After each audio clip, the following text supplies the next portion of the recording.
Peace all, and welcome to the Israelite Nation Worldwide Ministries. I know I'm not your typical everyday teacher for the day, for your Saturday lesson, but my name is Joel Malcolm, and I'm 19 years old, and I'm here to teach you guys some important things that I think every single Israelite should know. We all have been successful in certain ways in our life. But what I want to explain to you all today and give you a quick rundown on is the 7 successful traits of an Israelite. There's a famous quote that someone in this Israelite nation likes to say. Elder Michael's very familiar with him. I don't see him in the crowd right now, but our Elder Castrilli. And he likes to say that every single thing happens for a reason. So what that means to me, personally, is that everything happens for a reason, right? And the only thing we could do is to do our best, not to dwell on things that are out of our control. Instead, we need to remember that every single thing we go through is setting us up for something much better to come. Everything that we've ever experienced, everything that we've ever taken a loss on or failed with, we always need to not dwell on it. Because when we dwell, it always tends to come back and bite us. Right? When we dwell, it always tends to come back and eat us away. But the only thing we can do is to not dwell on the things that happened before, but to move past it and continue to pray to our God and ask Him to show us how we're going to move forward, how we're going to be better, and how we're going to prosper. Which brings me to the next point, and that there's no such thing as failure. There is no such thing as failure. The only thing there is lessons learned. So what does that mean to you, Danielle? There's no such thing as failure. There's only such thing as lessons learned. It just means you just gotta keep trying. Gotta keep trying. You gotta get up and just keep going. 100%. I 100% agree with everything she just said. It's pretty straightforward, no? Because at the end of the day, we're all going to fall on our face. We're all going to take losses. But the only thing we could do is to keep pushing. The only thing we could do when we fall on our face is to fall on our face again and again and again. And at one point, we're going to fall on our face to the Most High God, the God of Abraham, the God of Isaac, and the God of Jacob. And we're going to ask Him to show us exactly why we failed and how we failed. And He's going to show us the way that we're going to succeed. We've all experienced failure. Even the most successful people in the world have experienced failure. Especially the most successful people in the world. And to me, success is not just being rich or having a lot of money.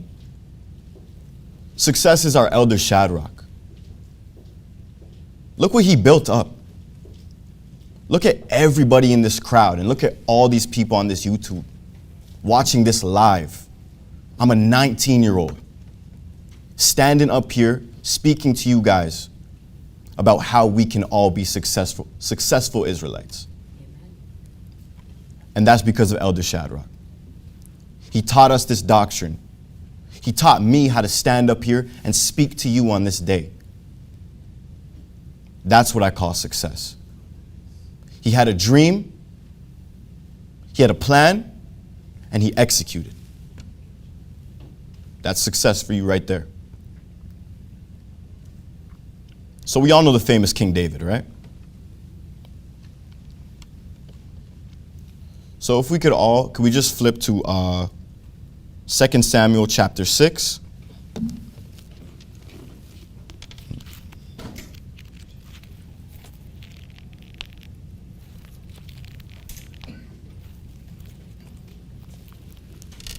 We all there? Perfect. So it says, again, David gathered together all the chosen men of Israel, 30,000. And David arose and went with all the people that were with him to Baal of Judah, to bring up from thence the ark of God, whose name is called by the name of the Lord of hosts, that dwelleth between the cherubims. And they set the ark of God upon a new cart, and brought it out of the house of Benab, that was in Gibeah. And Uzzah and Ahio, the sons of Adab, drave the new cart, and they brought it out of the house Adab, which was at Gibeah, accompanying the ark of God. And Ahio went before the ark, and David and all the house of Israel played before the Lord on all manner of trumpets, and made the fir wood, even on harps and psalteries, on timbrels and on cornets and cymbals. And when they came, Nachon's threshing floor, Uzzah put forth his hand to the ark of God and took hold of it, for the oxen shook it.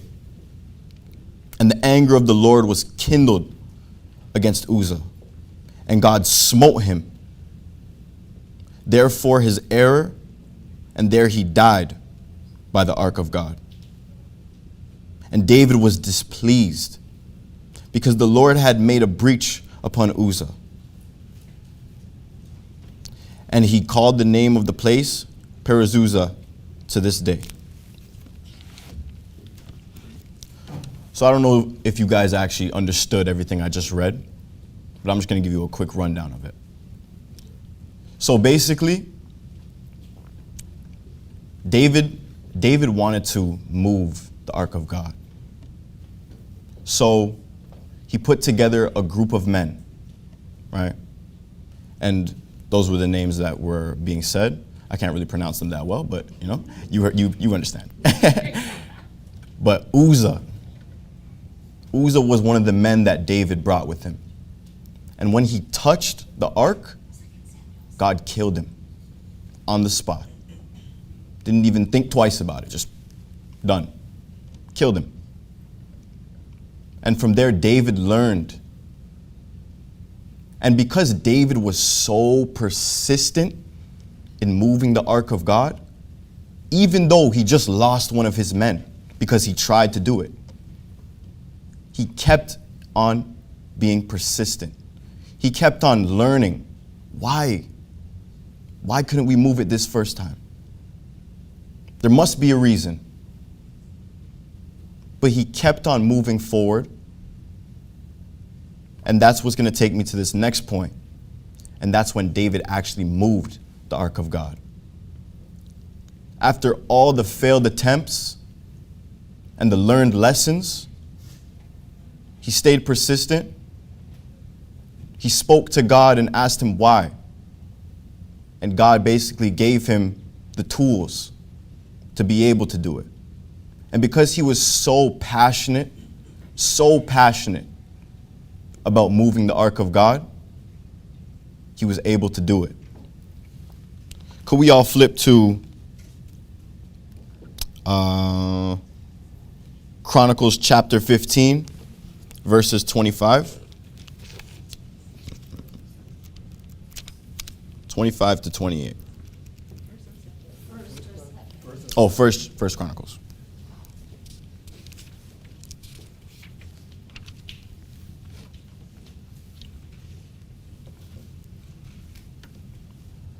So David and the elders of Israel and the captains over thousands went to bring up the ark of the covenant of the Lord, out of the house of Obediah with joy. And it came to pass when God helped, and the Levites that bear the ark of the covenant of the Lord, and they offered 7 bullocks and 7 rams. And David was clothed with the robe of fine linen, and all the Levites that bear the ark, and all the singers, and Chenina, the master of the song with the singers. David also had upon him an ephod of linen. Thus all Israel brought up the ark of the covenant of the Lord with shouting and with sounds of cornet and trumpets, and the sound of cornet and trumpets and cymbals, making a noise with the psalteries and harps. So at this point, David moved the ark of God. Essentially what the God of Israel wanted him to do was to gather priests. So he gathered the priests, and they went and they actually moved it to Jerusalem. And the way that he was able to do that was because he was so persistent in what he wanted to do, and he was so passionate in everything he wanted to do. So God gave him the opportunity. If we didn't know, David was God's favorite son. And if anybody was going to do it, it was going to be David. And he was so passionate about it, which made him actually be able to do it at one point. Because we saw what happened the first time. He failed. He fell on his face. Someone died because of it. But he was so persistent, kept going, and he succeeded. Brethren, it's that simple. It is truly that simple. Because we see it day in and day out. I'm sure we've all failed at something. I'm sure we've all been to school, failed the test, went to a job interview, didn't get the job. Did that stop us? Did that stop you, Reuben? Did that stop you, Noah? Never did. Never will. Because me personally, I'll be completely honest, I fell on my face so many times. The amount of times I've gotten sick, felt like my life was going to end. But what did I do? I got up and I kept moving on. Because I knew that the God of Israel has my back. Exactly how he has every single one of yours. The God of Israel is here with us today. He's here standing behind me, allowing me to say these words to you. Because he believes in us and we are his people. So any successes or anything that you guys want in your lives, it is possible. Because we all failed. But if we stay persistent and we keep on going, we will always succeed in the end. Which brings me to my next point. We can't control everything. But what we can do is take responsibility for our actions. When you mess up, actually, let me just talk about David again. David was one of the Israelites in the Bible that made so many mistakes. Time and time and time again. He was God's favorite son, and he still made so many mistakes. So many. I can't even name them. I can't even count them on 2 hands and 10 feet and 10 toes. But he made so many mistakes. And I feel like that should be a motivation for us. That should be something that we can learn from, even in this day and age. Because we cannot control everything. But what David did is he took responsibility for his actions. And when you take responsibility for your actions, you're rewarded. The amount of times I got in trouble with my mom and my dad for doing nonsense, I can't even get into it, because honestly, I might get in trouble for saying it. But it happens. Things happen that we can't control and we dwell on. But as I told you earlier on, don't dwell on things. Take responsibility for them. Because say you had a test. Say you had a test, you didn't study for it a single second. Not a single second, and it was the biggest test of the year. And you failed. You got a big fat F. The biggest, fattest F. But your teacher gave you an opportunity to make up for it, because you showed them how passionate you were about getting an A on that test. Because you failed the first time, so they gave you another chance. Some people would say, yeah, I'll take the test, sure. Take the test, get another F, big fat one. But as Israelites, we should all be pushing to be getting that A. And how are we going to do that? We take responsibility. We take responsibility for our actions and getting that F. Man, I did it. I got an F. What am I going to do now? Sit down and dwell about it? I'm going to get up. I'm going to open up my books. And until my test day comes, I'm going to study extra hard. So that when I get that retest, I'm getting that A. Because I'm persistent. Because I'm passionate. Because I'm working hard. Exactly what every single Israelite should do. Because if you truly want it, you will have it. You just need to pray to the God of Abraham, the God of Isaac, and the God of Jacob, and put him first in everything that we put our minds to. Me personally, I have a business. I have a clothing brand. And when I started it up, I wasn't even thinking about anything else but the clothing brand. And that's why I couldn't get my feet off the ground. I realized it. I couldn't even get my feet off the ground to launch it. But guess what? I spoke to my dad and I explained to him what I was going through. And he said, are you putting the God of Israel before your clothing brand? And I thought about it. At the moment, I wasn't. I'll be completely honest. And I know I should. I know I should. And I wasn't. I did it wrong the first time. The second time I did it, I put the God of Israel before everything. And the second I opened that website, I couldn't even believe what I was seeing. I couldn't even believe the numbers that were popping up on my screen. I'm just a 19-year-old kid that's truly came from nothing. All I know is this doctrine. The only way I'm able to stand here and speak is because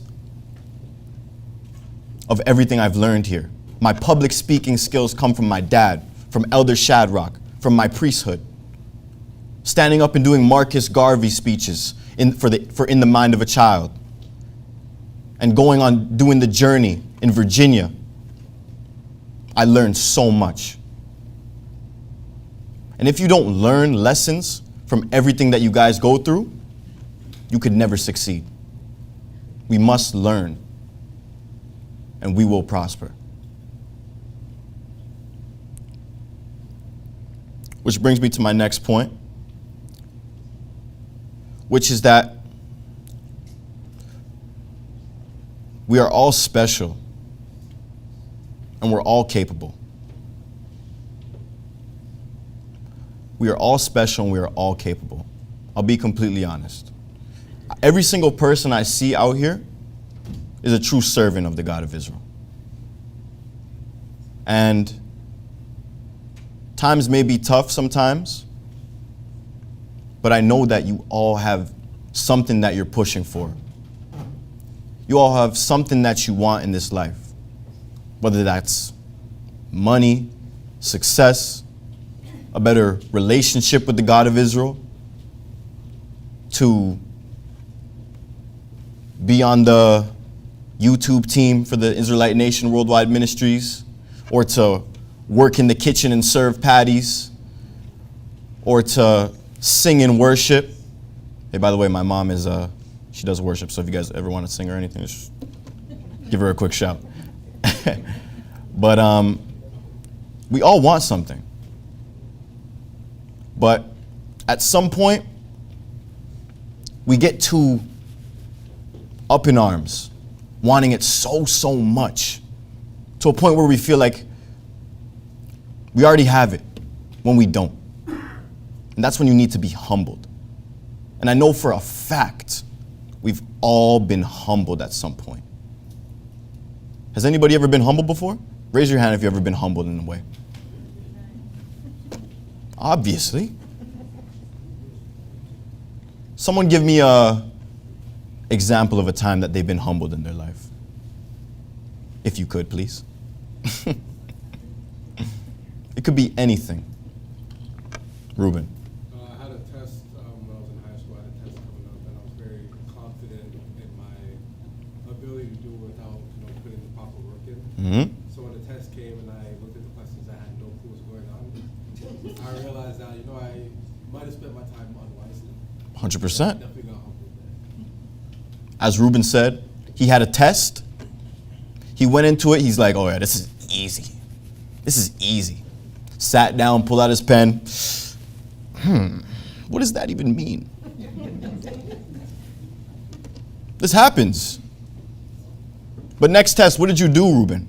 I studied hard. Studied hard. He'll give everything to us that we've ever wanted. Me personally, I want to be so successful. I'll be completely honest. And one thing my dad tells me every single time I talk to him about something, did you put the God of Israel first? Is the God of Israel first in what you're doing? And from now on, I always say yes. And I know it's a yes. Because without the God of Israel by my side, I cannot succeed. As we saw with David,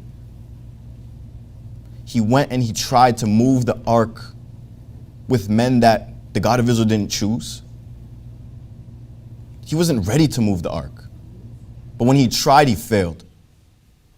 God gave him the tools and said, bring these people.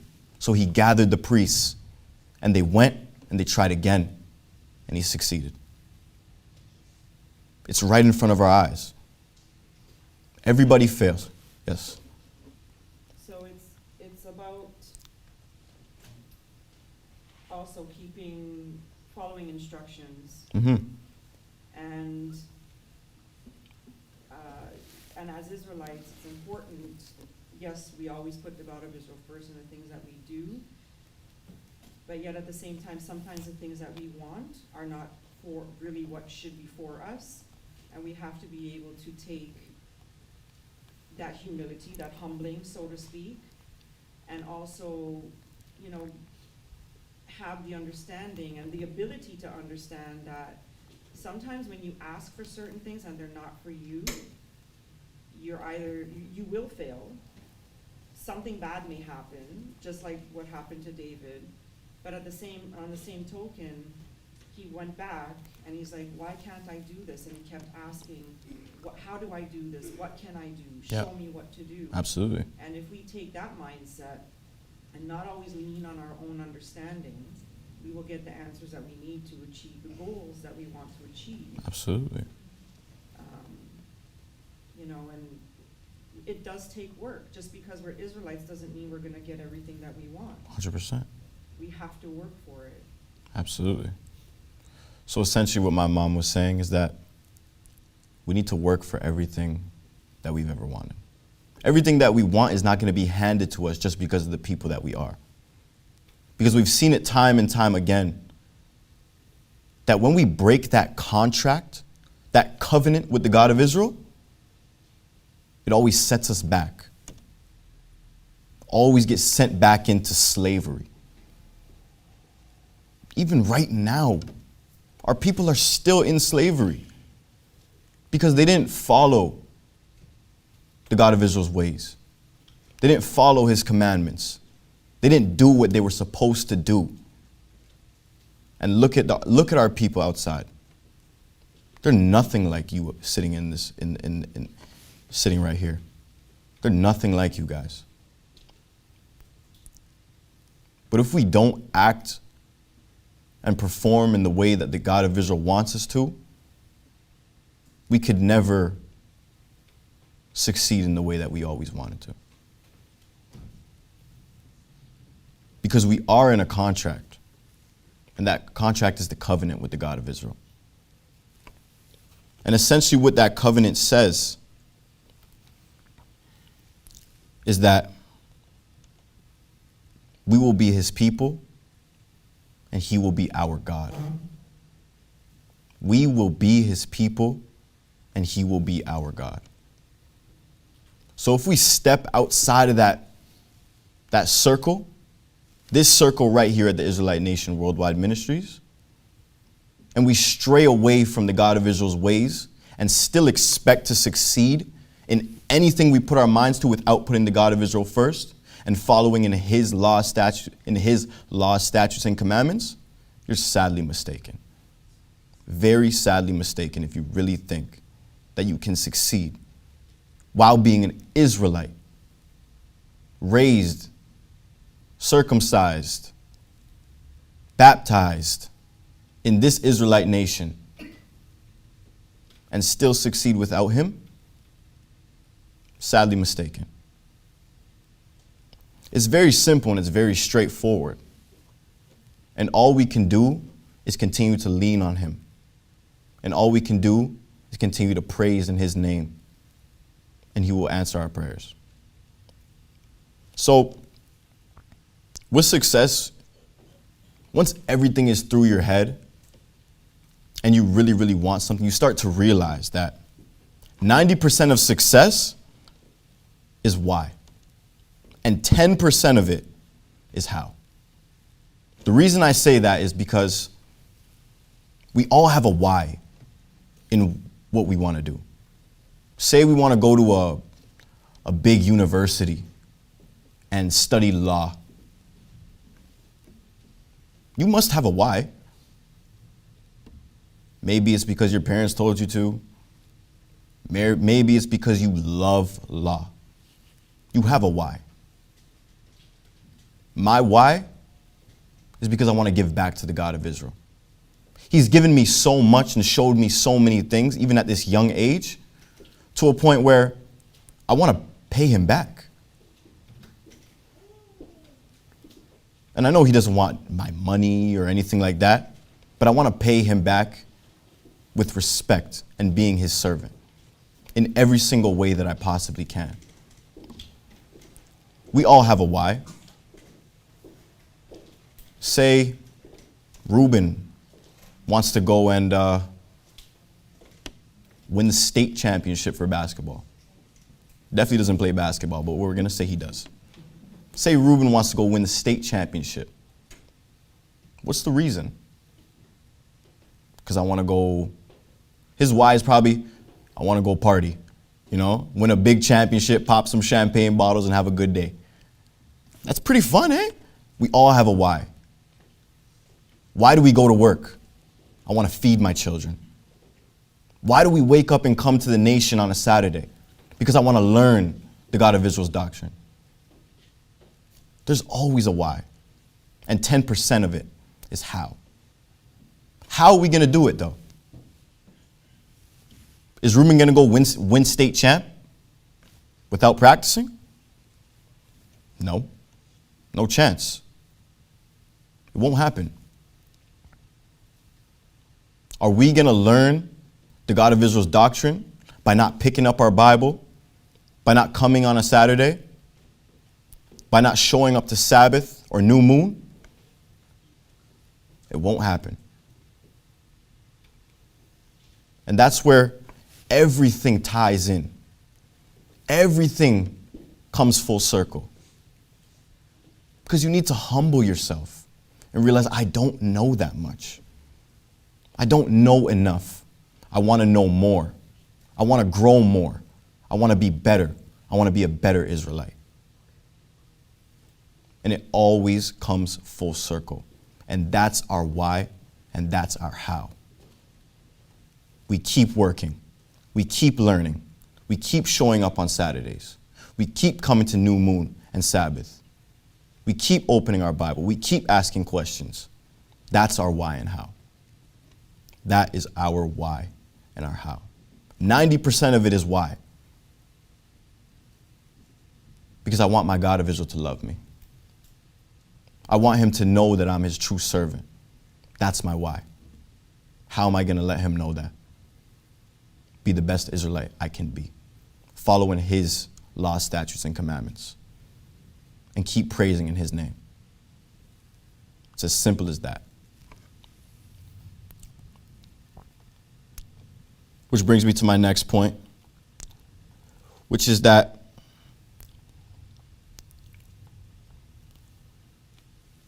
whatever we do, sorry about that, and that's that brethren are our greatest resources. What does that mean to you guys? What do we use brethren for? Why would we use brethren, in your opinions? Anybody? Ruben? Whenever we have something that's, very important in our lives, we want them to pray for example. Absolutely. If I'm trying to get a promotion or something, I could ask people who I know want to see me succeed and ask them to pray for me so I can be elevated. Absolutely. Anybody else? Anybody have their opinion on why we would use brethren as one of our greatest resources? Elder Freddie? Great minds think alike. I love that. Great minds think alike. So me and Ruben, we have a very close bond. And I know for a fact that when I could go to somebody to ask, can you say a prayer for me? Can you look out for me? Ruben's going to be the first person to get on his face and pray to the God of Israel for me. Because he's my brother. He's my brethren. And we would do anything for each other. So what I want from each and every single one of you today is to find somebody that you know and love in this nation, your brethren. And if you ever need anything, make sure you have that bond. Make sure you have a person that you can lean on and say, can we say a prayer together? Could we call upon the God of Israel together? Because it just makes everything so much stronger. I spoke to Elder Andel about last week. And I've been going through some stuff. And he basically told me, you need to amplify it.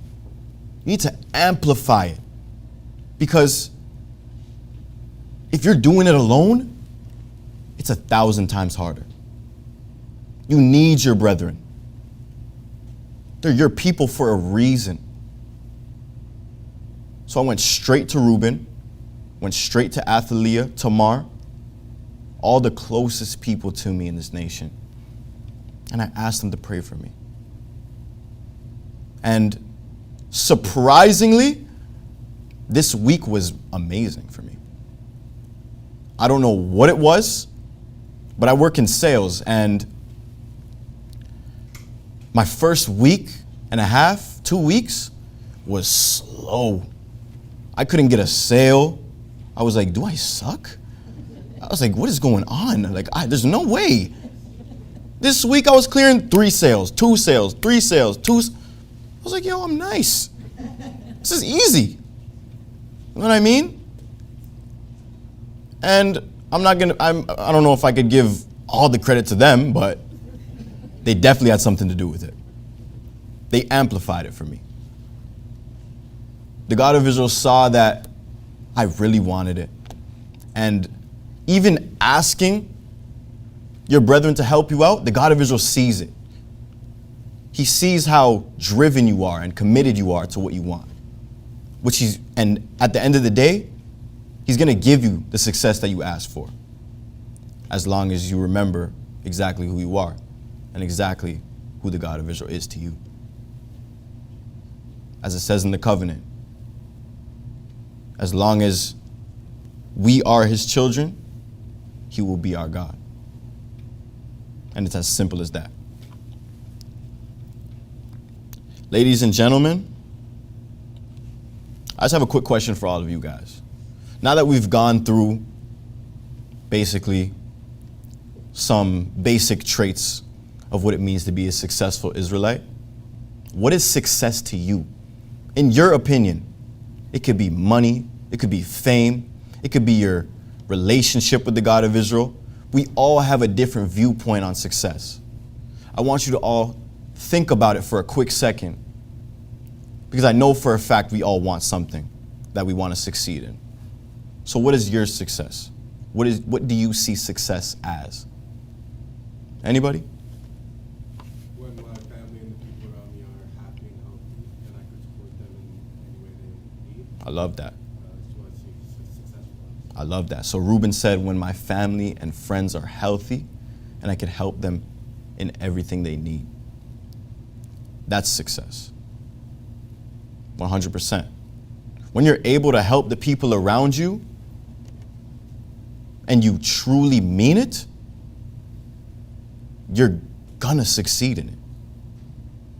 When you want to do it. And if you're put in the position where you feel like you can't do it, are you gonna quit, Reuben? He's not gonna quit. Clearly not. Anybody else have a opinion on what success is to them? Auntie Tammy? So success to me, which is, I have found it is actually not a very easy thing to attain, Absolutely. is having peace of heart and peace of mind. Peace of heart and peace of mind. So when you say peace of heart and peace of mind, what do you mean by that? So when you're at peace within your heart and within your mind, to me, well, for me, it's a trust thing.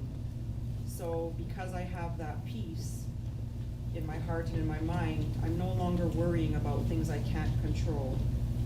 I'm trusting that the God of Israel is going to provide for me the things that I need, all the while I'm still working for the things that I would like. Absolutely. But I also know that the things that I need will be provided because I trust my Father. Mm-hmm. And whatever I see that I thought I might have wanted or needed and it doesn't work out, it's like, you know what? One day one door closes, the next day another door opens. So I'm not so worried about these things anymore. Absolutely. And that, for me, that's how I am successful in the things that I do, because the worrying mind prevents you from moving forward. Absolutely. So when you don't have the worry, you're going to move forward in anything that you do. I love that. I love that. Jesse? To me, it is having a family in the future and teaching them my God, my religion, and how to be successful in life, or providing and putting themselves to, and help them face any challenges that they may face to help their kids to as well. What a young stud, eh? He wants to show his family this doctrine. He wants to raise a family in the future and be able to teach his children exactly where we come from and how we got here.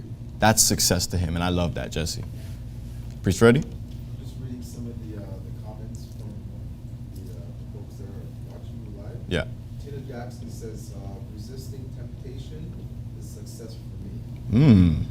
C. Fields, success for me was when my wife and I came up on the teachings of Elder Shabbat.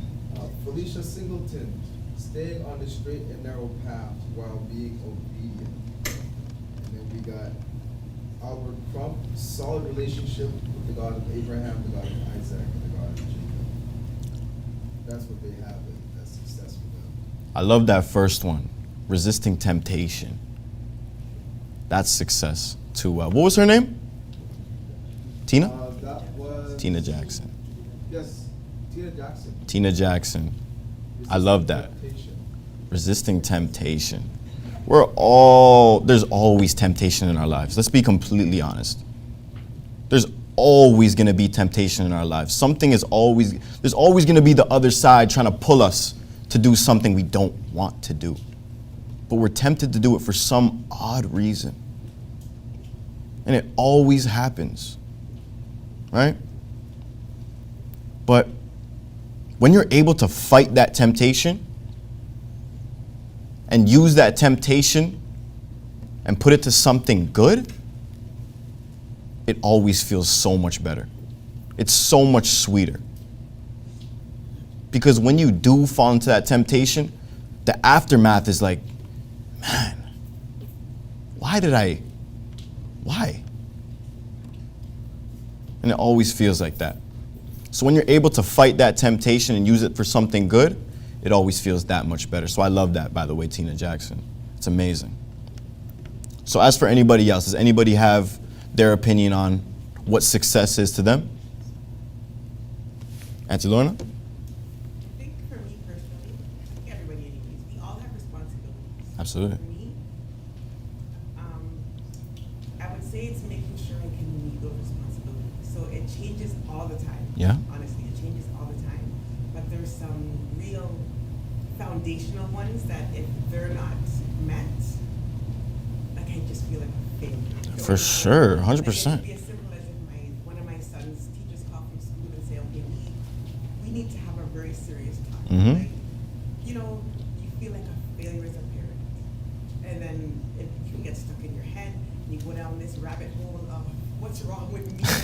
God, because what did I do?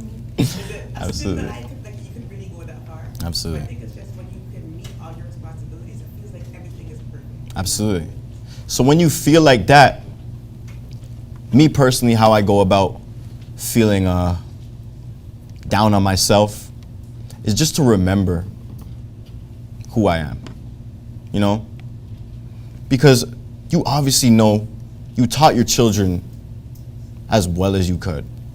You put every single thing you could into teaching those children how to behave when they go to school. And everything is not always going to be perfect. But as I said, we can't dwell on things we can't control. All we could do is learn from it. So as soon as Hosea gets back from home, don't do that again. It's more than that. It's a lot more than that, but you know, we won't have to get into all that. Not too important. But you learn from it. You know, because when he comes back, you're not going to dwell on and be like, oh my gosh, I'm a terrible parent. Oh my gosh, Hosea, why would you do that? You're just going to tell him straight.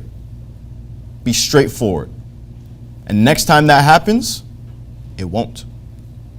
Because he learned. You learned. And when we learn together, we always succeed in the end. And that's where the brethren part comes in. That's where the brethren part comes in. You speak to your brethren and you ask them to help you, to amplify it, like Elder Andel said. And they'll amplify everything that you've ever wanted in your success stories. And he'll help you out and show you the way, the right way. Brethren, David was so passionate about building the temple of the God of Israel. He was so passionate and he was so committed. And at the end of the day, you have to realize that there is no success without commitment. As my mom said, you have to be committed. You have to love what you're doing. Because if you don't stay committed and love it like it's your child, it's going to slip right through your hands. And you're going to look back on it and you'll be like, wow. Happened to me before. I had this one idea maybe 8 months ago, 10 months ago. But I saw a product online, and I never saw anybody post anything about it or market it well, right? And I was getting into marketing at the time. And I saw a product and I was like, whoa, this would do amazing. I would make so much money off of this, I'll be completely honest. And time goes by, months go by. Months are going by. Forgot about the product. Pops up on my TikTok. Someone took my idea. And I didn't do it. I look at the statistics. The guy's making $50,000 a month. 50,000. I just looked at it, I said, and I went about my day. Because I'm not going to dwell on it. I'm not going to dwell on the past. You know, I made the mistake. Next time I see something and I really feel this is going to do well, I'm taking that risk. I'm taking the opportunity. Because I saw what happened before. Learn from my mistakes. And we keep pushing on. We keep on going. The God of Israel doesn't like quitters. And he didn't put you here in this nation to be a quitter. Would you quit during your 40 days? No chance. Because if you did, I'm not walking back through that door. You need to stay committed to this Israelite nation. You need to stay committed to your God. Because when he sees that, he helps you out. And he shows you what you need to do in order to succeed, to be a successful Israelite. We all see success in different ways, in different forms, in different manners. It's just the way, it's just about the traits. It's about the traits that we need to have in order to succeed in the things that we put our minds to. Some want to succeed in school. Some want to succeed in business. Some want to get the job of their dreams. Some want to ace a test. Some want to play basketball. But if you're not committed, if you don't follow those steps and do the prerequisites to actually succeed in those things and put the God of Israel before every single thing we do, it just won't happen. I'll be completely honest. The God of Israel gave us so many tools and so many gifts. So many tools and so many gifts. We have so many amazing cooks. We have so many amazing singers, public speakers, all in this nation. And we are but so big. We are but so big. But the strength that all of us are as one is stronger than anything outside. Much, much, much stronger. I know exactly what each and every single one of you are capable of. All I want is for all of you to dig deep and know exactly what it is that you want and what you want to succeed in. Put the God of Israel first, and it will be given to you.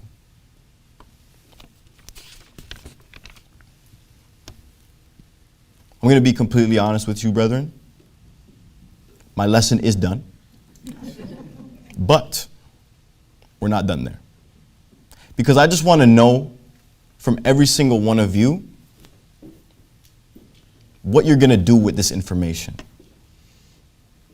Because it does seem like I'm just blabbing on to some. But if I'm being completely honest, I wouldn't be saying these things if I haven't gone through them. I wouldn't be saying these things if I know for a fact that you all haven't gone through them. So I want to know from some of you, would you use these character traits in your every single day life? And what would you use it for? So I'm kind of going to answer your question and not answer your question. Absolutely. But I like the direction that you're going in terms of the commitment piece. And what we've always taught and what we've always learned here and have come to understand that when you're in a place and when you're in a relationship with such a magnificent, wonderful God, Absolutely. the true and living God, it's not always, don't always think about what he can give you. What can you give him? For sure. And that translates across all areas of your life. Because a lot of times when we look at our, our people outside and just people in general, there's always a sense of entitlement, especially, in the younger generations. There's a huge sense of entitlement. And that's not going to propel anyone forward. For sure. So when you think of how to succeed in the things that you do, think about what can you give? How can you commit to this nation? What can you do for this nation? Don't think about what you can get from it, because Absolutely. without giving, you're getting nothing. Absolutely. And that's exactly where we bring the covenant. Exactly. That's exactly where the covenant comes into play. We're all in a contract. We're all in a contract. And as it says, I'll say it one more time. We will be his people, and he will be our God.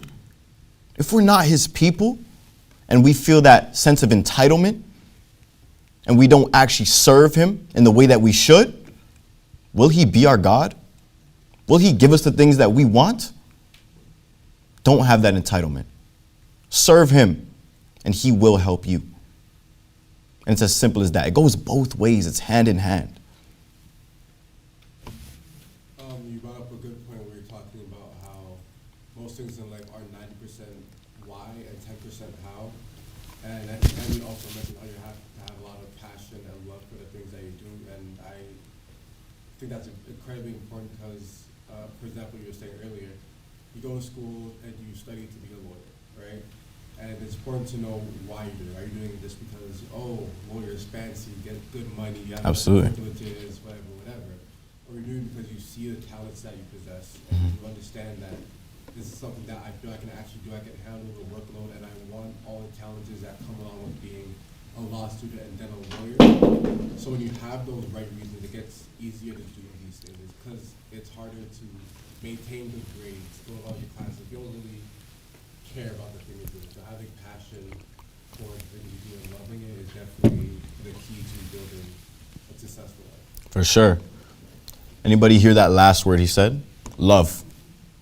You need to love it. You need to love the God of Israel. Because if you don't, and you don't show it, he's not going to care. Aldeval? Yeah, I would just like to say, what you said earlier, that you might you're blabbing, but you're not. As a young man and you're teaching today, we're getting wisdom from you. It's the truth. You know, you give me person, and I could say the same thing for everybody, because I look at everybody while you're teaching, and everybody is in silence, and they're focused on you because of the word, the things that you're saying. That, if we really and truly listen to you keenly, and if we even go back home and listen and watch this lesson, we can all apply it to our life, what you're saying, and For sure. make our life better. Thank you so much, Aldeval. I salute you for that, man. Thank you so much. I appreciate that. I mean, that was exactly my goal here. I didn't want to, have a crazy, boring lesson or anything like that. I wanted to come up and give you guys kind of my outlook on things, because I'm so young at this point, but I feel like I've seen so much and I've gone through so much. And I know for a fact everybody here is older than me, but you've all gone through so much in your life as well. It's just the way you translate the things that you've gone through and put them to use. Because we all lose, we've all fell on our face, we've all cried, we've all failed, but it's easily flipped. Easily flipped. Am I right or am I wrong? It is. Just stay passionate and love. Danielle? Loving the whole amplify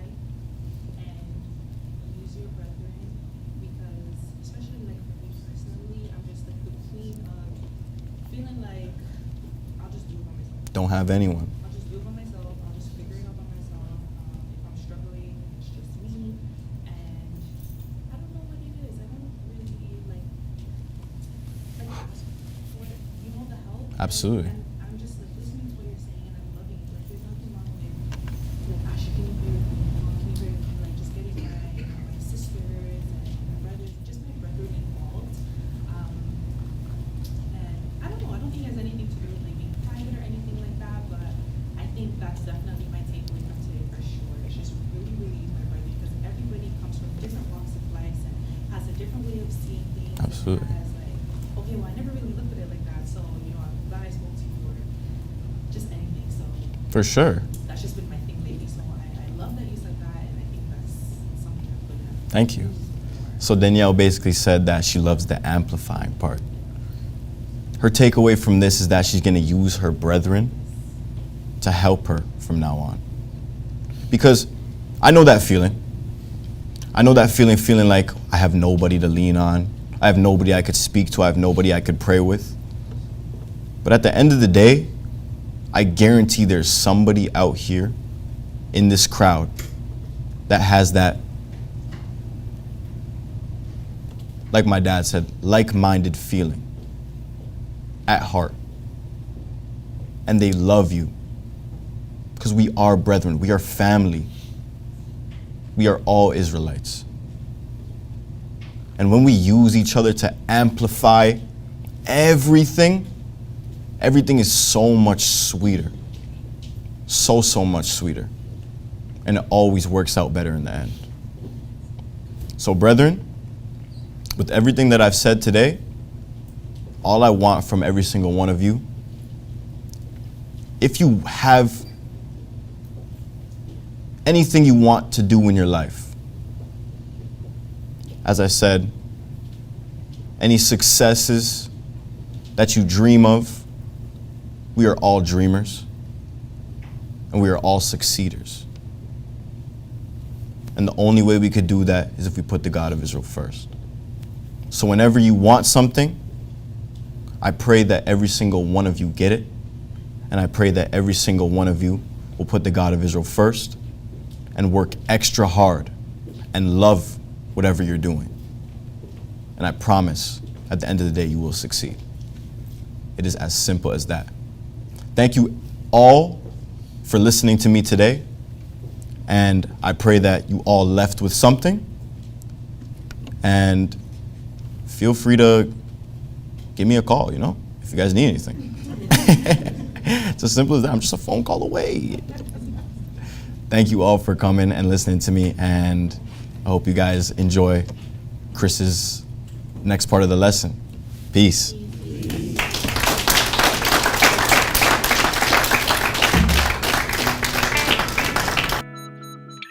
Hello. I hope you are enjoying our program so far. We are so thrilled you have decided to join us for today's event.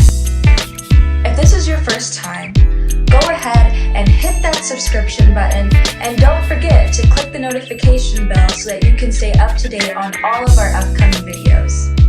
Also, please like, comment, and share our videos. We truly appreciate it. We are so passionate about sharing our Israelite culture, and we welcome your generosity in helping us to reach more people. So please feel free to leave us donations.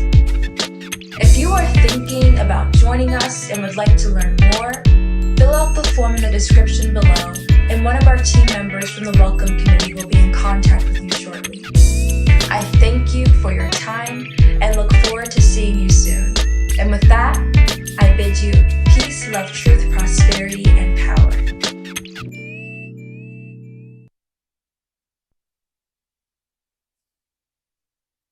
They strong-arm me up here, guys.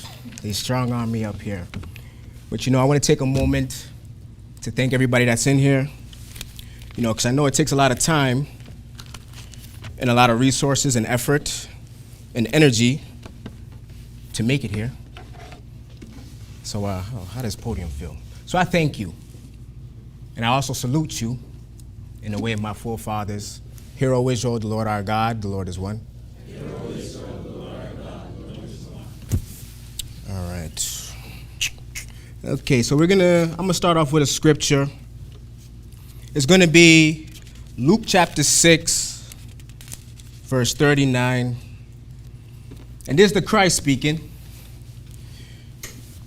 And he spake a parable unto them. Can a blind man lead the blind? Shall they not both fall into a ditch?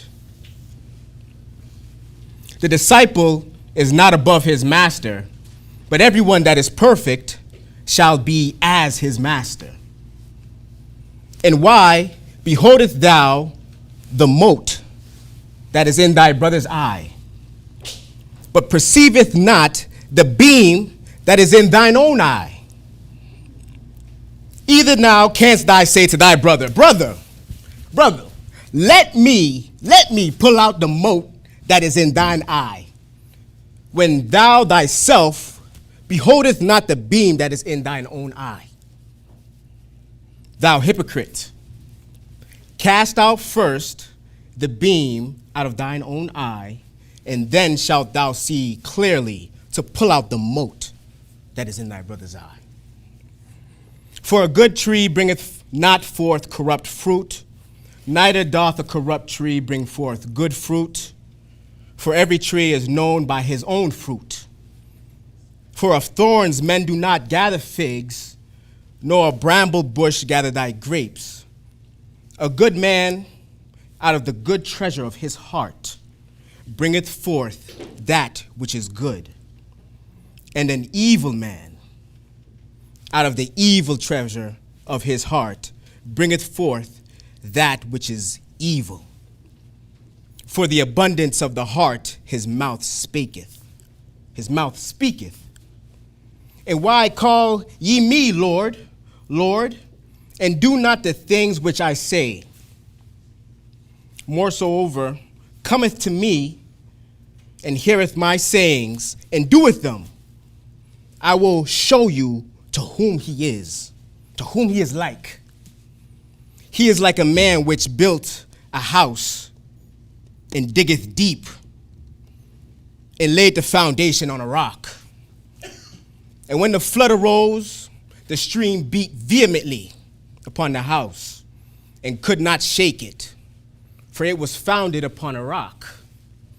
But he that heareth and does not, it is like a man that without a foundation built a house upon the earth, upon the dirt and the mud, against which the stream did beat vehemently, and immediately it fell. And the ruin of that house was great. You know, a couple weeks ago, I was at my grandfather's house, right? Oh, look, he's here. I was at my grandfather's house, and I was there. It was a Sunday, and I was there. Where's Ezekiel? Ezekiel's not even here. I was there with Ezekiel, and Teacher Jaden, he had flown in from the UK, and it was a nice little photo op. You should have seen it.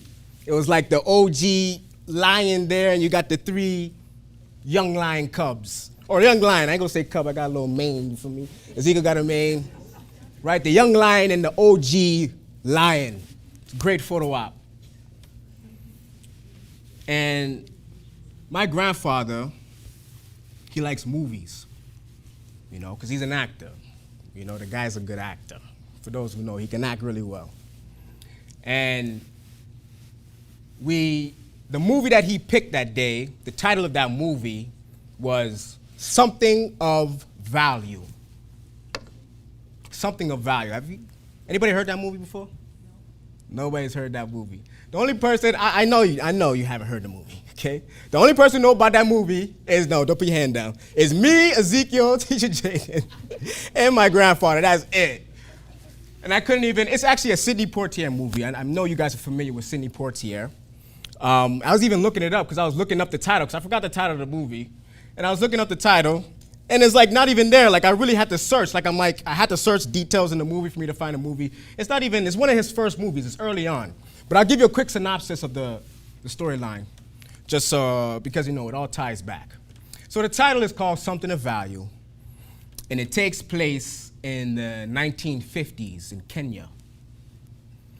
And it's about the son of this settler, this white settler. His name's Peter. And he grew up, and he had built a relationship with one of the Kenyan workers there. It was his friend. He had a bond. His name was Kamali. He was played by Sidney Poitier, right? And, I don't want to spoil the movie, because I know some of you guys want to watch the movie, but their dynamic, so you can imagine. It was based on a true story, by the way. So you can imagine there, in the 1950s, you have a white settler that grew up there, well, the white settler's son, his name's Peter, he grew up there with Kamali, like they're brothers, right? But as they grow older, in those times, people are quick to let, people in that type of situation know, oh, you're not like him. You're not like him, right? So the story goes on, right? And Kamali's father, he was a chief for one of the tribes there. And he had went to trial because he went to trial and he was put in jail for enforcing a controversial tribal tradition, right? So the tradition is, in this situation, there was a woman who was pregnant, and normally a woman that's pregnant, the baby, it will come out head first like this, right? But the baby came out feet first, right? And that's an omen. And so as the leader of that tribe, right, Kamali's father, he has to, you got to deal with that. He got to deal with that. You got to take care of that. That's what he has to do. That's his responsibility as the chief leader, right? And they went and because the whole area is being colonized, right? So it's the idea of going into an uncivilized nation and making them civilized, right? So they take the guy, put him on trial, and they put him in jail, right? And Kamali heard about it. He's talking to his father while he's in jail. And he's talking to his father, and his father's so optimistic, man. His father's like, oh, Kamali, these people are good. Like people know, like it was an omen, bro. Like people know you got to deal with that. It's an omen. You got to deal with that. Like everybody knows, duh. And he was so optimistic in the situation, right? And the man ended up dying in the jail, yo. The man ended up dying in the jail. And again, I'm not gonna spoil the movie, even though I did give a lot of information. But that's not the main thing about the movie. But after a lot of events happen, Kamali realizes that where he belongs is not where he's grown up his whole entire life with the white settler, his brother Peter. Where he belongs is with a group. It's a local Kenyan group called the Mau Mau. And it's a group that is going to revolt against the colonizers that are there, right? And the ending was tragedy, man. The ending was tragic, and it just makes me think about all black history. All black history is tragedy, man. So far, we're still going. The history is still happening. But so we see the movie, right? Ends in tragedy, and my grandfather, everything that my grandfather does is intentional, right? He doesn't just do things. He doesn't just do. So he's sitting there. So what you guys think of the movie, man? What you guys think for the movie, right? So he's he's like, I'm not gonna say anything. Don't ask me nothing. Don't ask me nothing. If he says don't ask me anything, that means he has something that he wants to say, right? But he says, I'm not saying nothing. What do you guys take for the movie? And there was a lot to take from the movie. One of the things being is there was no loyalty at all, but everybody ratted on everybody. Everybody snitched on everybody. There was no loyalty with the Mau Mau. Everybody snitched on everybody. It was disgusting. That was one thing to take away. You have the cultural and the spiritual practices that was in the movie, which is very interesting. But what I took from the movie, what stood out to me, was his sudden realization of the knowledge of himself, right? The knowledge of self. You know, knowledge is one of the most dangerous things that we have, because so many people, you know, they misuse the knowledge. You know, you can have the knowledge and misuse the knowledge and pervert the knowledge, right? And I'm going to quote my brother Ezekiel. A couple weeks ago, he did a lesson, him and Tamar. It was a fantastic lesson. You guys should definitely go check it out. Put a thumbs up. You know, I got to do a shameless plug in there. Big him up. I'll quote him. They did a lesson that was on our stolen identity. And he was actually re-quoting Elder Shadrach, but he said this: there's people, so they may have the truth, they may have the knowledge, but the understanding is only for a select few, right? Not everybody has the understanding. You know, this book here, the King James Version of this Bible, is 7 billion copies. And, you know, I was looking it up. It said it was more than 7 billion because they really don't know. So everybody makes a copy of this book. Everybody got their remix of the book. You know, they got, you know, something, you know, Jeffrey's version. Our name is, you know, all different types of versions. Everybody has their own type, their own copy of the book. But it's over 7 billion copies of this book. You see this book everywhere. You see this book in the court of law. You see it in theology, lectures, and classrooms as an attempt to understand these scriptures. I haven't been in a hotel in a while. I don't know if they still got it in the hotel, in the motel, under I don't know, do they? Right there in the motel, just in case you want to delete yourself, just think that, don't do it, man. You know, 85%, it says that 85% of households have a Bible that's in it, right? And I think within each household, it's like not just one Bible, it's like 5 Bibles within each household, right? 85% in North America. But there seems to be no level of understanding as far as this book. You know, the understanding that we get here, when you walk through those doors here at the Israelite Nation Worldwide Ministries, the understanding that we get here truly, you know, is a gift. And it's a gift given to probably the smallest nation that's within the entire world. So they take this book, and the thing about it is, anytime you think of the Bible, people think of Christianity. But people take this book and they try to teach this book out of context. Out of context. They try to present what they think this book is about out of context, without any context, right? Lying by omission. What does it mean to lie by omission? When you omit the truth, when you omit the details, right, and refuse to give all the details, you can lie, but still tell one piece of detail that just so happens to be the truth. You're still lying by omission, by not giving the whole entire truth, by not giving the context of what actually is trying to be understood. So in order for you to grasp any level of understanding, a foundation needs to be built. You know, you have to have a foundation that you build upon. And I'll reiterate, and I'll go back to Luke, and I'll read it again real quick, because it talks about foundation there at the end there. And it says, "But he that heareth and doeth not is like a man that without a foundation built a house upon the earth." You know what it means to build the house upon the dirt, that when it rained it turned to mud, that you put it on the earth, on the grass, it's slippery, when the dew in the morning, it's slippery. I don't know who's in construction. I'm in construction, you know, big up Matthew. You know, I do high-rise buildings, and when you're building a building, you know, 50 stories up, you know, it's funny, the deeper that you go, you have to start in the hole before you even get in the ground. And the deeper you build, you dig the hole, because it even says that in Luke. It even says that in Luke, about how you're supposed to dig deep. You can't go high enough unless you can't go as high as low as you've gone. You understand? That's a little gem I'm just throw to y'all. You can't go as high you can't go as high as low as you've been, basically. Does that make sense?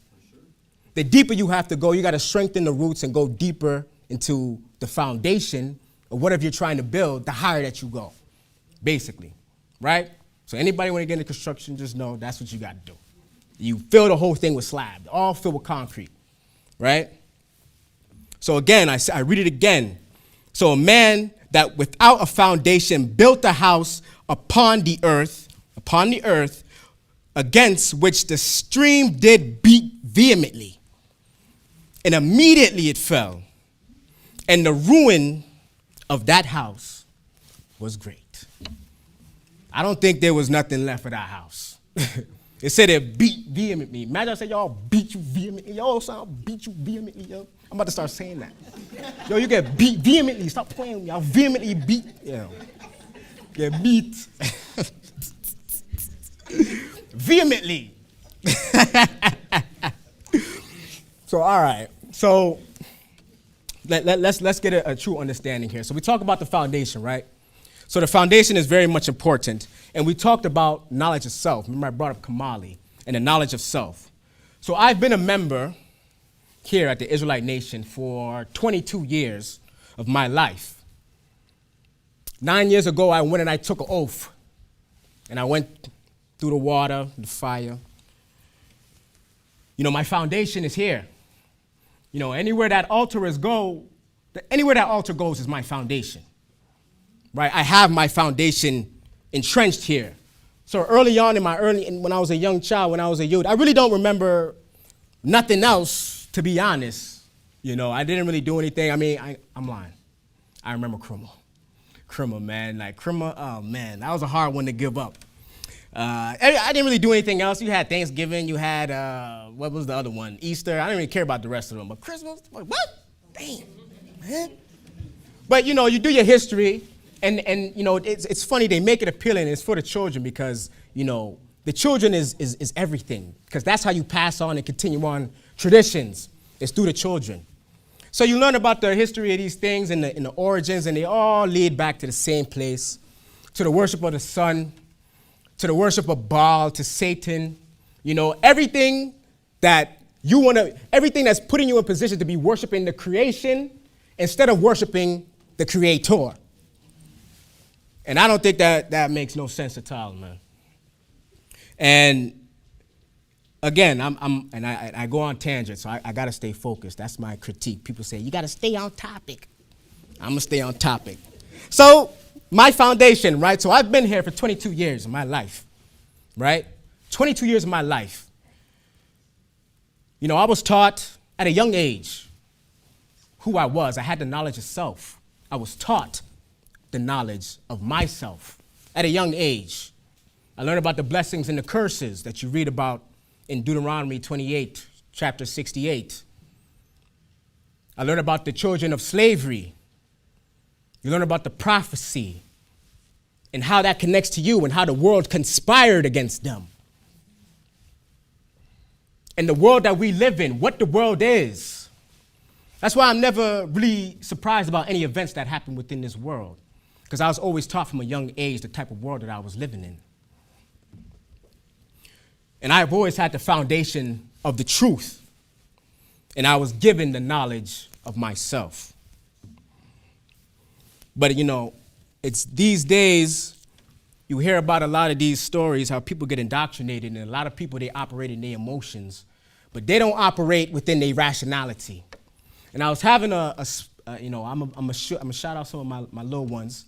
You know, I was talking to Jakem the other day, and I was telling him how out of all the doctrines that's on this beautiful green earth, all the philosophies, everything that's out there that tries to tell you what life really means, who God is, when you walk through these doors here at 202 Bentworth, at the Israelite Nation Worldwide Ministries, this is the only thing that makes any type of sense with no emotion involved, right?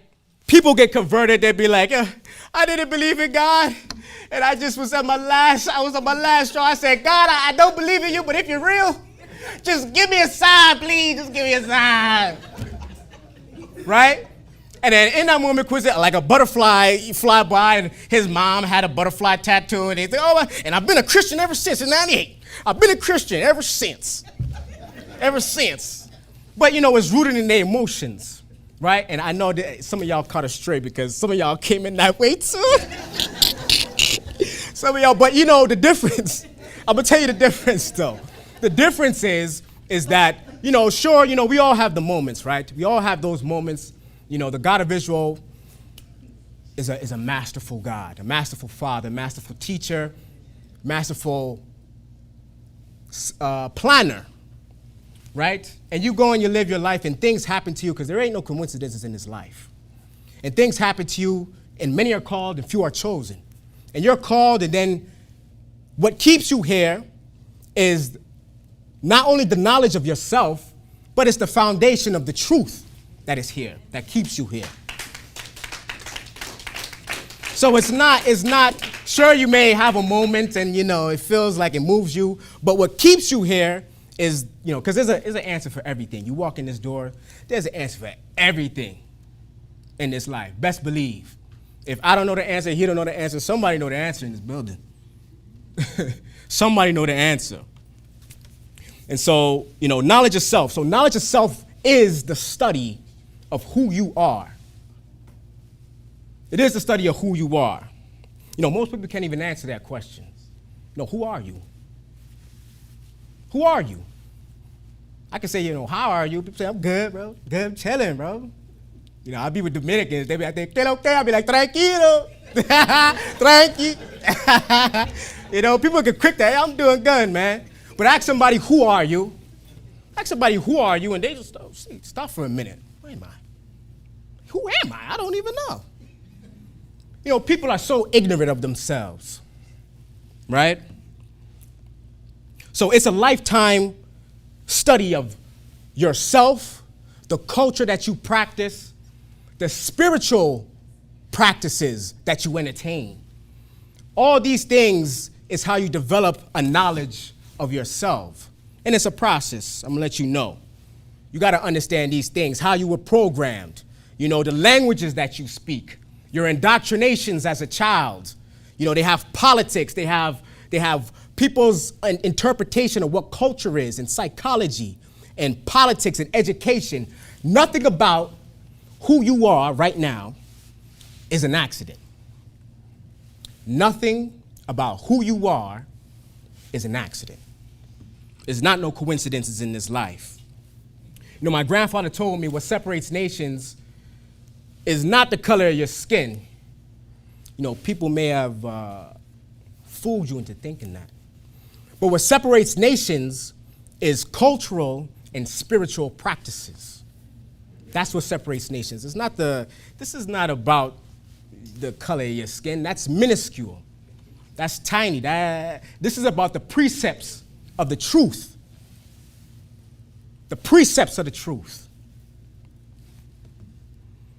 Even the whole concept of, if you could do your research on the whole concept of race in itself. There's a little something else for y'all. It's really Catholicism. It was in, I believe, the 15th century in Spain, the whole Enlightenment philosophy. That whole idea that you are a black person and, you're African American, all that stuff, it's a facade, man. It's there to deceive you. Because it really is something that's meant. Back in the day, we all looked the same. We all looked the same. But what separated us was what God do you serve? What spiritual practices are you doing? That's what separated you. Right? So knowledge of self. Peep how I'm staying on topic. I'm real proud of myself. So knowledge of self, right? So if you understood the knowledge of yourself, you would understand that this world is governed by the Spirit, right? And we are a spiritual people, right? So the questions that you need to be asking yourself, right? What are your rituals? What are your spiritual practices, right? Your habits, your rituals. Like, what is a ritual? What's a ritual? The rituals are, think about what a ritual is. A ritual is something that you do on repeat over and over and over and over. So you can say your habits are your rituals, right? So these are spiritual. So understanding these things, that we are a spiritual people. This world is governed by the Spirit. And what you do on a consistent basis, that is your ritual, right? So it gives you a kind of a different perspective as far as, how you should be living your life, right? You really have to understand our core values is so important. And so as a descendant of the children of slavery, I can tell you firsthand, we can argue about a whole lot of stuff. We'll argue about the top 5 rappers dead and alive. We talk about the top 5 athletes, and we get excited about these things because it's quote unquote, it's culture, right? It's our culture. But, the reality of it is that you cannot build a culture if there is no core values in it. You cannot build a culture if there is no core values in it. You have to build on top of it. See, this is all foundational. Everything comes back full circle. And people often ask, how come there's no unification within our community? It's because the core values that is in our community is not based in unity. The core values isn't. Even if I wanted to build a company, right? An actual LLC or S Corp or whatever you want to build, you have your system of processes, that company is going to be built off of its core values, right? Because that helps to shape the mission and the vision of that company.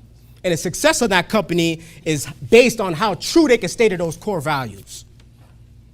And everybody that is connected to to that same mission, they're the same people who are saying, I have an oath to those same values. Me and you, our principles are aligned. We are aligned in principles, right? And also, even speaking about, even as a young man, core values, having core values is something that gives a young man purpose. Because so many men, they walk around and they live a soulless life. They live a soulless life because they don't follow any of their core values. And it's to a point where they don't even have any respect for themselves. But when you live in accordance to your core values, now your life has meaning. Now you submit to something. Like a man can't not submit to nothing. You have to submit to something. Whether you know it or not, you're submitting to something. Whether you know it or not. So it gives yourself meaning. Now I could be happy within my life. Now I could be joyful within my life. Because what I'm doing is not corrupting my soul or my system. Right? My soul and my system, right? I'll give another shout out to Elder Michael. Oh, look, he's there. Elder Michael, I was watching one of his live streams, and for those of you who celebrated the Passover with us, Elder Michael always, since then, Elder Michael has been shouting out Hananiah. And he mentions Hananiah, and Hananiah, and I'm going to hold Hananiah to it because everybody holds everything that I've ever done as a kid, they hold me to it. I remember when you were 6, you said you want to be at that. So Hananiah's 7, okay? Hananiah said that when he grows up, he wants to build the temple for God. He's 7 years old, a little youth, yo. He wants to build the temple. That's what he said.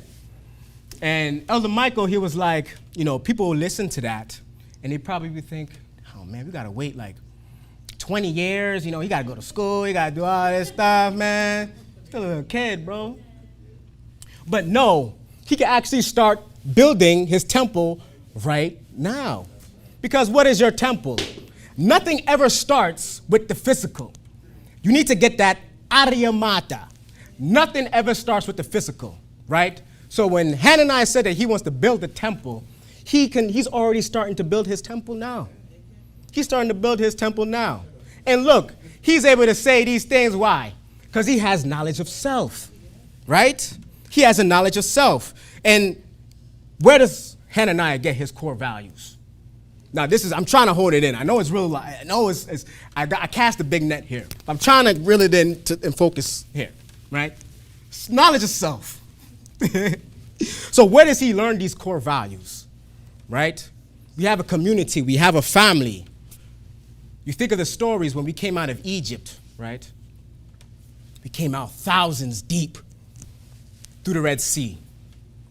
But you read, and I'll read quickly, you read Exodus chapter 4, verse 22. And this is how the Lord refers to the children of Israel. Thus saith the Lord, son of Israel, my son, even my firstborn, I say unto thee, let my son go, that he may serve me. And if thou refuse to let him go, behold, I'm going to slay thy son, even thy firstborn. Thousands of people came out of Egypt and crossed the Red Sea. Even my firstborn, Israel, my son. What does that tell you? How does the God of Israel view his people? As his one son. So there's the unification there, right? So there has to be, everybody has to be on the same page in order for there to be unification, right? And I'll read another one in Ephesians chapter 4, verse 13. Till we all come in the unity of the faith and of the knowledge of the Son of God, unto a perfect man, unto the measure of the stature of the fullness of Christ, that we henceforth be no more children, tossed to and fro and carried about with every wind of doctrine, by the slightest of man and cunning craftiness, whereby they lie in wait to deceive. They're waiting to deceive.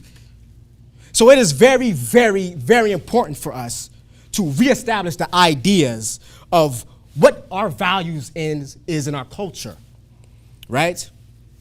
So we can start holding ourselves accountable, so we can start moving towards a goal as a collective, right? We always want to be parallel to those same core values because, I talk about knowledge of self and it's individual, but this is a nation that's within a nation, for those of you who don't know. We have our own flag. We got our own coat of arms. We could be a sovereign country if we want to. Jenny, we're truly established as a nation that's within a nation. And a nation is what? Built out of what? A community of people. And the community is built out of the families. And the families, they're built out of individuals. And an individual's reality is built off of his own perceptions. His perception is not the reality, but he builds his reality off his perceptions. So that should let you know how powerful the perceptions are. So in order for us to get unification, the core values of the individual has to be unification, has to be unity. We have to escape the proclivity to only act on your own behalf. Because even Christ said, right, thou shalt love thy neighbor as thyself. And that's a primary religious injunction. Treat others basically how you want them to treat you, right? But what does that mean? That doesn't mean that you're supposed to be nice to people. That doesn't mean that you're supposed to sacrifice yourself excessively for other people. No, it means to treat other people as if they were you. And figure out how you can mutually interact and better benefit both of you. It's an equation. You have to build yourself into the equation. People don't think it's an equation, man. This equation is all math. It's all you got to know your maths. Because everything, it starts and it ends with you at the end of the day. Life is like a pendulum swing, right? Everything in this life, it moves in harmony. Everything, it moves in cycles in this life. You go outside, you see the seasons. Everything moves in cycles. Everything is a mutual exchange. Even if you see the invoice there and the invoice isn't paid, that doesn't mean that everything in this life costs. That doesn't mean it's not going to get paid later. Everything in this life, it costs. There's nothing in this life that is free. And anybody that has told you otherwise is lying to you. Even when we serve the God of Abraham, Isaac, and Jacob, it's because we benefit. And I know Joel touched on it. But even the difference is, even if we live our entire existence in misery, what's an important thing to understand is that the flesh, it expires, but the spirit, it lives on forever, right? So we live our lives in accordance to the faith, to the laws, to the statutes, and to the commandments, in faith that our Heavenly Father would keep our soul and that we can be dwelling in the kingdom of heaven. So core values, let's get back to it. So what are some of our spiritual practices? You have the new moons, you have the Sabbaths, you have all our holy feasts and convocations, our commandments, our laws, and our statutes. What separates us from every single nation is what we do. Those are our spiritual practices, right? Those are our rituals every month we participate in. That is what separates the wheat from the chaff. I said that phrase not too long ago. I was like, and I tried to sound cool with it too. I was like, you're not supposed to dam the shaft. You're supposed to collect the wheat. Not dam the shaft, collect something like that. I said something like that. She was like, what is a shaft and what's a wheat? I don't even know what that is. I was like, man, don't work with it. I got to explain it. But basically, let me explain it because I don't know who knows what. Basically what I'm saying. So a chaff and a wheat. So what is a wheat? You get flour from wheat. And the chaff is where the wheat grows from. And when you get there, you collect everything to, separate everything and make your flour and all these things. You separate the chaff from the wheat because you're not eating the chaff. Right? What separates the shaft from the wheat is our cultural and spiritual practices, the core values that were given unto us by our Heavenly Father, the God of Abraham, the God of Isaac, and the God of Jacob. But he didn't give it to one individual. No, it was a nation. It was a nation of people that he gave it to. It was a flock. When you're part of the flock, it's not just one sheep. You're just one sheep. You're not a flock. A shepherd can't, one sheep. It's a flock of people. Now reiterate about us coming out of Egypt. It was thousands of us that came out. But the core values, one of the core values anyway, is family. It's very much important. It's the familia. And it's so much important that it started with the family in the beginning. It all started with the family. All Abraham and your sons, your blood sons. But even it goes deeper than that. Even if you're not blood related, what's deeper than the flesh? The spirit. Even if you practice what we practice, how are you a part of that family? The cultural and spiritual practices, right? That's how you're a part of the family. That's what separates you from everybody else. That's what separates us from everybody else. I guarantee there's nobody who does what we do. So you got to ask yourself these things. What spiritual practices are you entertaining? You read Matthew chapter 18, verse 20. For where 2 or 3 are gathered together in my name, there am I in the midst of them. 2 or 3. He didn't say 1 or 2. But he said 2 or 3. It's a collective. It's not just you by yourself. The law wasn't given just to you by yourself. The law was given unto you so you could be the head and not the tail. And how can you be the head to only yourself? Who are you leading? Who are you going to be leading? So he says not just 1, but he says 2 or 3 are gathered together in my name. There I am in the midst of them. All these things we have to understand. The new moon is the start of every Israelite month. Everything that we do spiritually and culturally revolves around the new moon, right? It tells us which day is the first day of the month, and we count from the new moon so we can get our Sabbaths.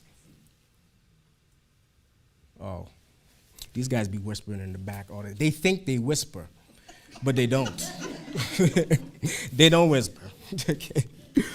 But our holy days, all of our holy days revolve around the new moon. You go in our calendar and you count from the Sabbath, our holy days, our feast days. The Sabbath is on the 7th day after the new moon.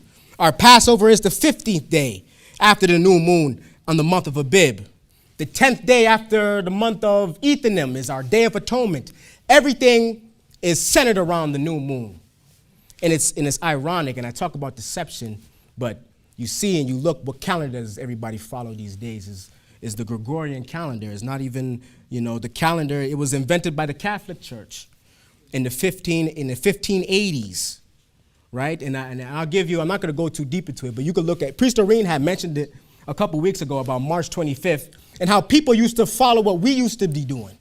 How in the time of the springtime is the time of the new year, where everything is flourishing. It's not in January where everything is dead. You go outside, everything's dead. I don't even go outside. I want to go to Florida or something. I don't even want to be here. I hate Canada's weather. It's terrible. Terrible. But see how these guys want to control time. And I'm not even going to get into the scripture. You can read about it in it's Daniel, I believe it's chapter 7.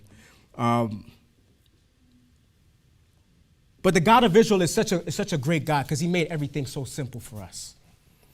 Everything is laid out for us. You go and you read Exodus, you read Leviticus, literally everything that could happen. If you was to trip and kill his ox, you got to give him 2 ox and do whatever. Every single small, minuscule detail, he goes into detail. You go into Proverbs, you read about Proverbs. If you didn't grow up with a dad, you can read Proverbs. So much game in there in Proverbs about just how to live your life, about how to treat your brethren. You understand? Because a man is not an island. A man really is not an island. You even look at us, because I like to do research of, human beings, because human beings are so interesting. Because there's nothing new that's under the sun. You could study them, and people are so, you can see what people are going to do, because they're so predictable. They move in habits. You understand? And we're social creatures. What's a punishment for a guy who's locked up in a cell is to take him out of his cell and put her in a smaller cell away from everybody else. You don't get that extra hour in the rec room with everybody else. That's punishment because we're social creatures. We can't dwell by ourselves. We got to be collective with a people, with a family. Even when you raise the children, you speak about Hananiah and where he get those core values from. It's the family, it's the people. It's the people that give it to him. I know for a fact because I got a daughter that's here in this nation. And I can speak for a fact that everybody collectively has helped me raise my daughter. She still got more to raise. But the God of Israel, even if you think about it, even socially, even in Proverbs, it reads about a rich man. A man that is rich, he has a lot of friends.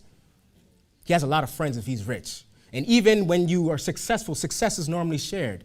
And when you share stories, everything we do is to interact with somebody else. Right? So playing off that same principle, that same universal law that the God of Israel put in place, the God of Israel, everything that he does for us is for our benefit. You read Proverbs, and it's interesting because I read this, and it says, Proverbs chapter 8, verse 36, but he that sinneth against me wrongeth not me, God, not his mama, not his, he wrongeth his own soul. All they that hate me loveth death. So everything that is put in place, that the God of Israel put in place is not for him. It's for you. It's for you. Everything is for your benefit. You even think about the whole idea of individualism. All of that is a myth. There is no such thing. You are a result. You're a result of another man's actions. And how you live your life is based on another man's actions. And the people that are around you, they influence you. And what I do for work, that influences me. Your environment is key. Who you have around you is key. That's your family for the most part. But who you have around you is key. And it's never just one thing. It's never just one thing that makes a man who he is. It's never only one thing. It's never only just one thing that you need to know in order for you to understand who you are. Have that knowledge of self. You know, you're not just one thing, you're a cultivation of things. And, you know, I empathize with a lot of people that have to go on that journey to find that knowledge of self, because it is a journey that you have to go through. You know, it's something that you have to go through. Like the suffering is foundational. I brought it back. Foundational. Look at that. I like to read my favorite scripture, Galatians chapter 5. It talks about this. Because everything's not supposed to be all sweet and dandy, man. Everything's not supposed to be all sweet and dandy. But, you know, I love hearing certain quotes that are biblical that people misphrase or they take out of context. Again, because you hear the phrase, anybody familiar with the phrase, you reap what you sow? Right? But the whole verse is, you reap what you sow if you faint not. Not you reap what you sow just because you reap that, so you're going to sow that. You reap what you sow if you faint not. So there's predetermined conditions to get that, right? Just like everything that it is when we're dealing with the God of Israel. Everything is a contract that we're inside. Everything is conditional. Love is conditional. There's no such thing as unconditional. I don't want to hear that. So Galatians. So and I'll talk about this too, just for briefly, because I'm coming to an end here. Galatians chapter 5 verse 14. Where are they?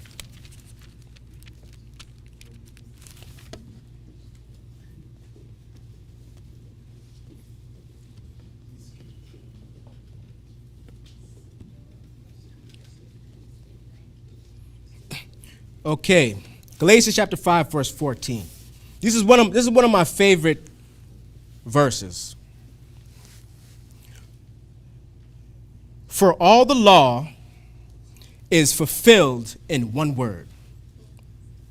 Even in this, thou shalt thou shalt love thy neighbor as thyself. But if ye bite and devour one another, take heed that ye be not consumed of another. This I say then, walk in the Spirit, and ye shall not fulfill the lust of the flesh. For the flesh lusteth against the Spirit. The flesh, it lusteth against the Spirit, right? And the Spirit against the flesh. And these are contrary the one to the other, so that ye cannot do the things that ye would, so that you won't do the things that you're supposed to do, right? In alignment to the Spirit. But if ye, verse 18, but if ye be led of the Spirit, ye are not under the law. Now the works of the flesh are manifest, which are these, and it goes in the list: adultery, fornication, uncleanliness, lasciviousness. Someone look that up. Idolatry, witchcraft, hatred, variance, emulations, wrath, strife, sedations, heresies, envies, murders, drunkenness, revelings, and such like, of the which I tell you before, as I had also told you in the past, that they which do things shall not inherit the kingdom of God. So he gave you the whole list. People who do things, what do you say? Shall not inherit the kingdom of God, shall not. Verse 22, but the fruit of the Spirit is love, joy, peace, long-suffering. That's the one. That's the one that always stand out. Why you trying to sneak that in there? Wait, hold on, wait a minute now. Long-suffering, don't be sneaking out. I like the first three. Love, joy, peace, long-suffering, gentleness, goodness, faith. They really just snuck it in there real quick. Long-suffering, gentleness, man. Wait, hold on, what you say? Hold on, man. Long-suffering, meekness, temperance, against which there is no law. And they that are Christ have crucified the flesh with their afflictions and lust.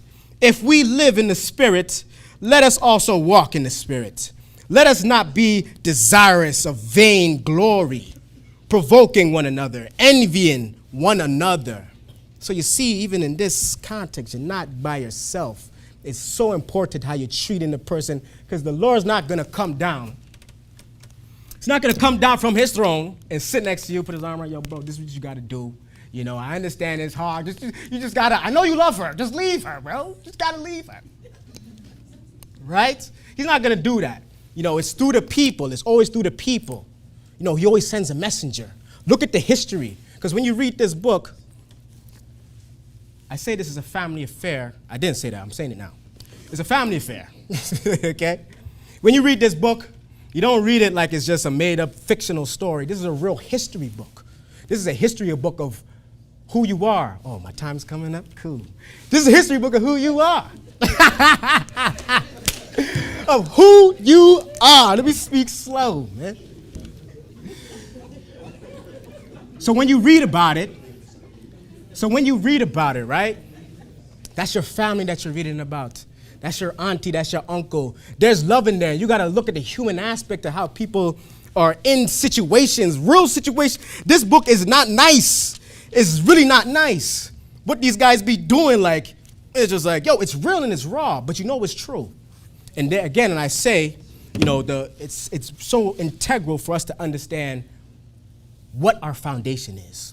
What are our core values, and understand the knowledge of self. Because it all works together, man. It's not just one singular thing. And, you know, I read Galatians and, you know, oh yeah, why I even brought up that scripture.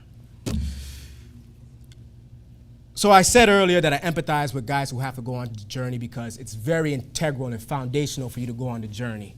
You all have to, the experience is necessary. It talks about the long suffering because you think about as a child, how you learn when you go to the park and you climb up the jungle gym and you fall and you slip, you do something, you hurt yourself. That's how you learn, ain't it? Okay, now I know I need a flat foot. I can't hit that on the tippy toe, you know. I know when it's wet, I can't do that because that's gonna make it extra slippery. We learn naturally through pain and suffering. That's how you evolve. That's how you grow. So you can't inherit the joy and the love and all the good stuff without the long suffering because, like I said earlier, it's not you reap what you sow, but you reap what you sow if you faint not. If you faint not, you cannot faint in this. I'm telling you, it's gonna get rough. But, you know, the flesh is gonna expire. The spirit lives on forever. Gotta fall in accordance to your heavenly Father. And that's what's gonna put you in a position where you even could be prosperous in this life. You know, because this life is short. You know, you really gotta think about the kids. You gotta think of the babies, how you gonna set them up, how you gonna put them in a good position. And then when I'm out, I'm out. And then hopefully I'm in a good standing and I'm in good relations with my heavenly Father and I've done what I'm supposed to do when I'm down here in this universe. Because I'm not here, because you think you're in the universe, it's like a university. Like you're down here to learn something. You're here for a short while. You're down here to learn something. To learn something. What are you here to learn? What rituals are you practicing? How are you training your spirit? What are you doing? Because when the time comes and you give up the ghost, you know, who's keeping you? Because all those other guys that they teach you about, they ain't keeping you. They ain't keeping you. They're going to let you wander around in the graveyard somewhere. They ain't keeping you, man.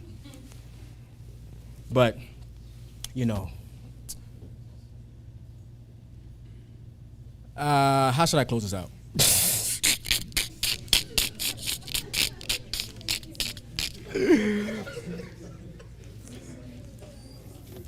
You know, the Israelite nation, it truly is a blessing for me to be up here. The opportunity to speak to you guys in this forum. And it's been a long time since I've been on this podium. It's been years. I talk about Hananiah he's stuck to whatever he says now because I remember when you was 5 and you gave a lesson. I was 5. How good was the lesson, bro? Hello, my name is Chris. Today, my lesson. I can't even fathom how I was that good. You still talk about to this day. But you know what?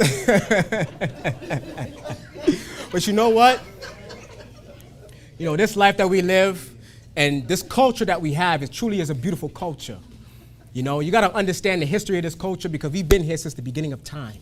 And this has always been a family book if there's always been a family affair. So, should I do a shameless plug? Be like, oh, hit up Israelite Nation, come on down. Israelite Nation, Worldwide Ministries, hit our website.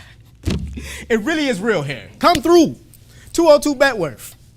So I'm gonna go ahead and leave you guys with that. Hopefully there's a lot of things for you guys to think about because I know I cast a wide net, but I tried to hold it in. Remember, knowledge of self. Remember your core values, and remember the familia. Right? This is not something that we do on our own. This is something we do as a collective. You know, we all have different roles within this nation, and we all play our parts. You know, your fingers, you know, plays its part so that it can grab things, and your arm has to do. Everything works together in unison, in synergy. That way, the God of Israel looks down, he could be able to look and see that that's my son. That's my firstborn son. But he only can see that if there's unity.